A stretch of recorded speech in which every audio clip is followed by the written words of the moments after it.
वे केवल अपनी व्यक्तिगत सुख सुविधा प्राप्त करने के मार्ग पर नहीं चल रहे, बल्कि समाज को स्वतंत्र, मजबूत और सम्मानित कराने के लिए उनका नेतृत्व कर रहे हैं।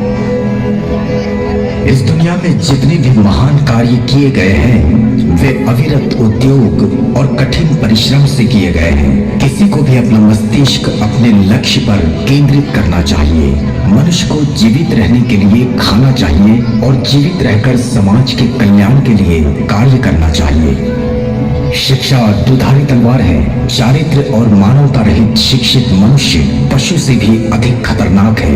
यदि उसकी शिक्षा गरीबों के कल्याण में नुकसानदायक होगी, ऐसा शिक्षित मनुष्य समाज के लिए अभिशाप है।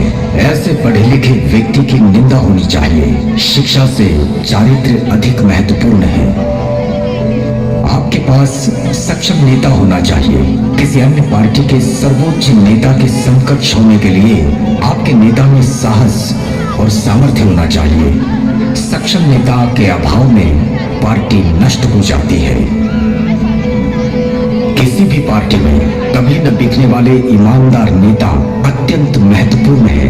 उसी प्रकार पार्टी के विकास के लिए समर्पित कार्यकर्ता का होना ये पार्टी की दूसरी अत्यंत महत्वपूर्ण आवश्यकता है।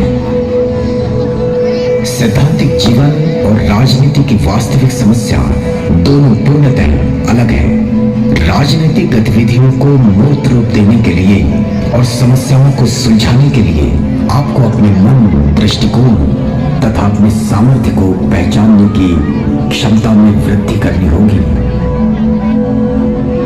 राजनीतिक दल का अस्तित्व केवल चुनाव जीतने के लिए नहीं है। राजनीतिक पार्टी का अस्तित्व लोगों को शिक्षित, संघर्षशील तथा संगठित करने के लिए है। आधुनिक लोकतंत्र का उद्देश्य केवल तानाशाह को नियंत्रित करना ही नहीं, बल्कि लोगों का कल्याण करना है। लोकतंत्र समानता का दूसरा नाम है। भाईचारा मानव के उस गुण का नाम है जिसके अनुसार वह समाज के अन्य व्यक्तियों के साथ प्यार, सम्मान का भाव रखता है और उनके साथ एक रस होने की इच्छा रखता है। आत्मनिर्णय का सिद्धांत समान आदर्श और समान प्रयोजन वाले लोगों की इच्छा व्यक्त करता है, जिस पर बाह्य दबाव ना हो। इसकी राजनीतिक हैसियत चाहे स्वतंत्र हो या परस्पर निर्भर या संसार के अन्य लोगों के संग से मिलकर बने, इसे राष्ट्रवाद कहते हैं। राष्ट्रीयता एक सामाजिक सोच है। यह एकत्व की एक समन्वित भावना की अनुभूति है। राष्ट्र स्वयं कुछ नहीं होता, उसे बनाया जाता है। जाति, भाषा अथवा देश में से कोई भी लोगों को एक राष्ट्र रूप नहीं दे सकता। किसी एक समुदाय विशेष का दमन और पृथक्करण राष्ट्र निर्माण का कोई तरीका नहीं है। मैं बुद्ध धर्म को प्राथमिकता देता हूँ क्योंकि यह एक साथ प्रज्ञा, करुणा, प्रेम, समानता की शिक्षा देता है।